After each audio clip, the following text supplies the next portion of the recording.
ನನ್ನ ಹೆಸರು ಮಾವಿತ, ನಾನು 8th ಸ್ಟ್ಯಾಂಡರ್ಡಿಂದ. ನಮ್ಮೊಂದು ಕ್ವಶನ್ ಇದೆ. ಲೈಕ್ ಪಂಜುಲಿ ದೈವ ಅಂತ ಗೊತ್ತಾ? ಆ ದೇವರೆಲ್ಲ ಕುಣಿತಾ ಇರ್ತಾರೆ ಕೋಲದಲ್ಲಿ. ಆ ಕೋಲ ನಾವು ನೋಡ್ತಿರ್ತೀವಿ. ನಮ್ಗೆ ಒಂದು ಲೈಕ್ ಆ ಫೀಲಿಂಗ್ ಬರುತ್ತೆ, ಎಂತ ಅಂತ ಅರ್ಥ ಬರುತ್ತೆ.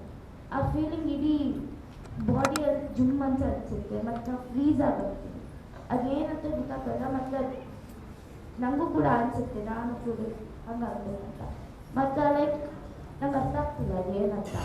ಆ ದೈವರು ಕುಣಿತಿರ್ತಾರೆ, ಖುಷಿಯಲ್ಲಿ ಕುಣಿತಿರ್ತಾರೆ ಮತ್ತು ಆ ಫೀಲಿಂಗ್ ತುಂಬ ಡಿಮ್ಯಾಂಡ್ ಆಗುತ್ತೆ. ಅದೇನಂತ ಹೇಳ್ತೀನಿ. ಒಳ್ಳೆ ಪ್ರಶ್ನೆ, ತುಂಬ ಒಳ್ಳೆ ಪ್ರಶ್ನೆ. ಎಷ್ಟೋ ಜನಕ್ಕೆ ಗೊತ್ತಿಲ್ಲ, ಇದು ದಕ್ಷಿಣ ಕನ್ನಡದಲ್ಲಿ ಇರುವ ದೈವಗಳು ಅಂತ ಕರೀತಾರೆ. ಭೂತಾರಾಧನೆ. ಭೂತ ಅಂತಂದ್ರೆ ನೋ ಇಂಪ್ಸ್, ನೋ ಗೋಸ್.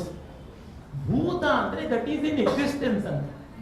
ಭೂತ ಶಬ್ದಕ್ಕೆ ಎಕ್ಸಿಸ್ಟೆನ್ಸ್, ಪಂಚಭೂತಗಳು ಅಂತ. ಮತ್ತೆ ದೈವ ಅಂತಲೂ ಹೇಳ್ತಾರೆ.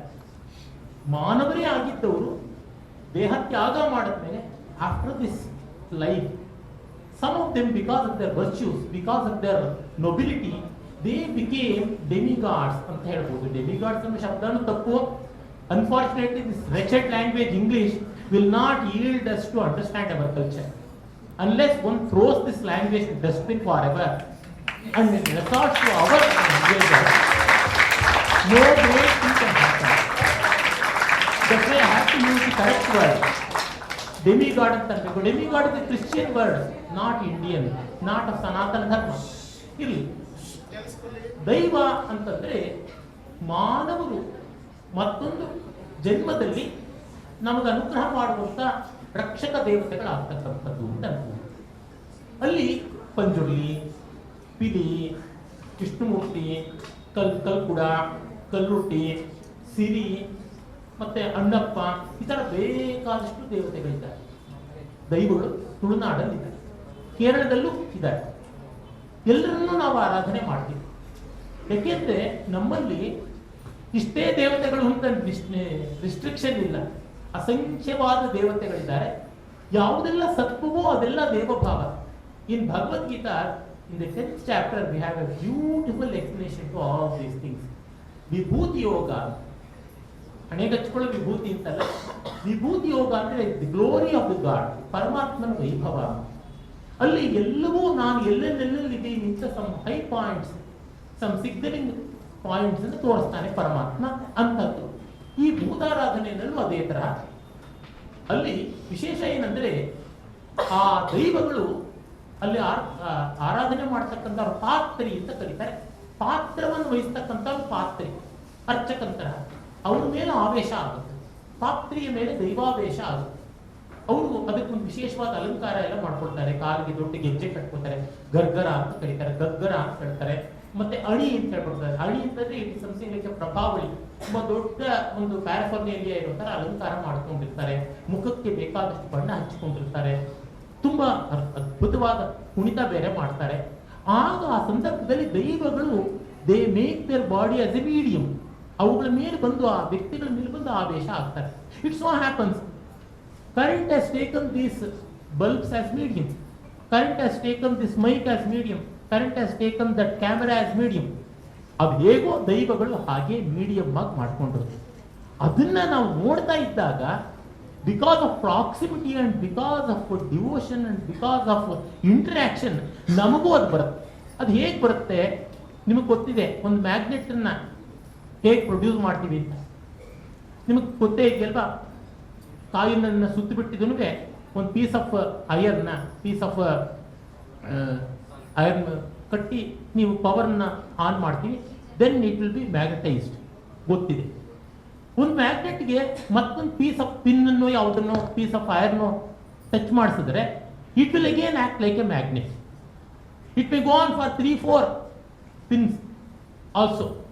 ಆಮೇಲೆ ಆಗೋಲ್ಲ, because its field is no more effective ಅಂತ ಗೊತ್ತಾಗುತ್ತೆ. ನಾವು ಆ ಒಂದು ಫೀಲ್ಡ್ಗೆ ಹತ್ತಿರ ಬಂದು, it's only analogy I am saying. Don't ever see that in Bhutaradhana we have magnetic field. ಅದೆಲ್ಲ ಸ್ಟುಪಿಡ್ ನಾನ್ಸೆನ್ಸ್ ಆಫ್ ಯೂಟ್ಯೂಬ್. ನಮ್ಮ ಸನಾತನ ಪರಂಪರೆ ತಿಳ್ಕೊಳ್ಳೋದಕ್ಕೆ reels, Instagram, YouTube are dubious methods. Go to people who understand and practise. Go to a very responsible and well established authorised books, ಆ ಥರದಕ್ಕೆ ಹೋಗ್ಬೋದು, ಒಳ್ಳೆಯದು. ಹೀಗಾಗಿ it is something of that. ಅದನ್ನು ನಾವು ಏನಂತೀವಿ, ಭೂತದ ದೈವದ ಪ್ರಭಾವಲಯ, ಶಕ್ತಿ ವಲಯ ಅಂತ ಕರಿತೀವಿ. ಅದ್ರೊಳಗೆ ಹೋದಾಗ ವಿ ಡೂ ಫೀಲ್ ಎನರ್ಜೈಸ್ಡ್, ಅದು ಆಗುತ್ತದೆ. ಇಲ್ಲಿ ಯಾರಾದ್ರೂ ನಿಮ್ಮಲ್ಲಿ ಸಂಗೀತ ಕಲಿತಾ ಇದ್ದವ್ರು ಇದ್ದೀರಾ? ಕ್ಲಾಸಿಕಲ್ ಮ್ಯೂಸಿಕ್ ಚಿಕ್ಕ ವಯಸ್ಸಿನವರು? ಹಾ, ಶ್ರುತಿ ಬಾಕ್ಸ್ ಇಟ್ಕೊಳ್ಳೋದಿದೆಯಲ್ಲ, ತಂಬೂರಿ ಇಟ್ಕೊಳ್ಳೋದಿದೆಯಲ್ಲ? ಹಾ, ನನ್ನ ಪ್ರಶ್ನೆಗೆ ಉತ್ತರ ಕೊಟ್ಟರೆ ಸಾಕು. ನಾವು ಐ ಆಮ್ ಆಸ್ಕಿಂಗ್ ಕ್ವಶನ್. ಶ್ರುತಿ ಇಟ್ಕೊಂಡು ಹಾಡುವಾಗ what is that feeling you get?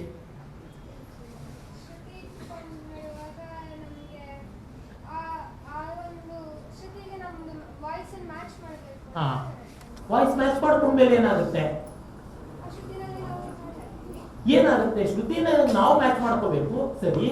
ಆಮೇಲೆ what will happen to shruti? Shruti will it not support your voice. ಆ ಶ್ರುತಿಯ ರೆಸನೆನ್ಸ್ ಕೂತ್ಕೊಮ್ಮ, ಅದು ನಮ್ಮನ್ನ ಎನರ್ಜೈಸ್ ಮಾಡುತ್ತೆ, ನಮಗೆ ಅದು ಹಾಡೋ ತರ ಮಾಡುತ್ತೆ. That you would have felt in group singing. Group singing ಅಲ್ಲಿ ಶ್ರುತಿ ಸರಿಯಾಗಿ ಇಟ್ಕೊಂಡು ಹಾಡಬೇಕು.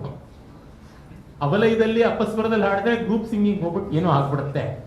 ಆದರೆ ನೀವು ಶ್ರುತಿಬದ್ಧವಾಗಿ ತಾಳಬದ್ಧವಾಗಿ ಗ್ರೂಪಲ್ಲಿ ಹಾಡುವಾಗ ನಿಮ್ಮ ಧ್ವನಿ ಚೆನ್ನಾಗಿಲ್ಲದೆ ಇರ್ಬೋದು. Your voice may not be melodious, your voice may not be reaching all the octaves. ಆದರೆ because of the collective energy you feel like you are singing better, you are singing well. This is the prabhava, this is the influence. ಅದು ನಮಗಾಗ್ತಾ ಇರುವಂಥದ್ದು. ಇದು ಭೂತಾರಾಧನೆಯಲ್ಲಿ ಮಾತ್ರ ಅಲ್ಲ, ದೇವಸ್ಥಾನದಲ್ಲ ಆಗುತ್ತೆ, ಎಲ್ಲ ಕಡೆಯೂ ಆಗುತ್ತೆ. ಈಗ ಕೆಲವು ಸತಿ ದೊಡ್ಡ ಸಂತರ್ಪಣೆ ಎಲ್ಲ ಆಗ್ತಾ ಇರುತ್ತೆ, ಮಾಸ್ ಫೀಡಿಂಗ್ ಅಂತ ನಾವು ಇಂಗ್ಲಿಷ್ನಲ್ಲಿ ಹೇಳ್ತೀವಿ. It's a cheap word. ಸಂತರ್ಪಣ ಅಂದ್ರೆ ಏನು? ಅದನ್ನ ಸಂಸ್ಕೃತದಲ್ಲಿರೋದನ್ನ ಸಮ್ಯಕ್ ತರ್ಪಣ, ಕಂಪ್ಲೀಟ್ಲಿ ಸ್ಯಾಟಿಸ್ಫೈಯಿಂಗ್, ಕಂಪ್ಲೀಟ್ಲಿ ಸ್ಯಾಚುರೇಟಿಂಗ್ ಅಂತ ಅರ್ಥ. ಜನ ತೃಪ್ತಿ ಆಗುವಂತೆ ಹಾಗೆ ಮಾಡ್ತೀವಿ. ನಮ್ಮ ಮನೆಯಲ್ಲಿ ನಾವು ಮಾಡ್ಕೊಂಡ ಸಾರು ಹುಳಿಗೆ ಅಷ್ಟು ರುಚಿ ಇರೋಲ್ಲ, ದೇವಸ್ಥಾನದಲ್ಲಿ ಕೊಟ್ಟ ಪ್ರಸಾದಕ್ಕೆ ರುಚಿ ಇರುತ್ತೆ. ಆ ಮಾಸ್ ಪ್ರೊಡಕ್ಷನ್ ನಲ್ಲಿ ಆ ಒಂದು ರುಚಿ ಬರುತ್ತೆ. ನೀವು ಹೋಟೆಲ್ ದೋಸೆ ರುಚಿ ಮನೇಲಿ ಬರೋಲ್ಲ ಅಂತ ತುಂಬಾ ಚೆನ್ನಾಗಿ ಕಂಪ್ಲೇಂಟ್ ಮಾಡ್ತಾರೆ. ಹಿಂದೆ ಗಂಡಸರು ಕಂಪ್ಲೇಂಟ್ ಮಾಡ್ತಾ ಇದ್ರು, ಈಗ ಹೆಂಗಸರು ಕಂಪ್ಲೇಂಟ್ ಮಾಡ್ತಾರೆ ಅನ್ಸುತ್ತೆ.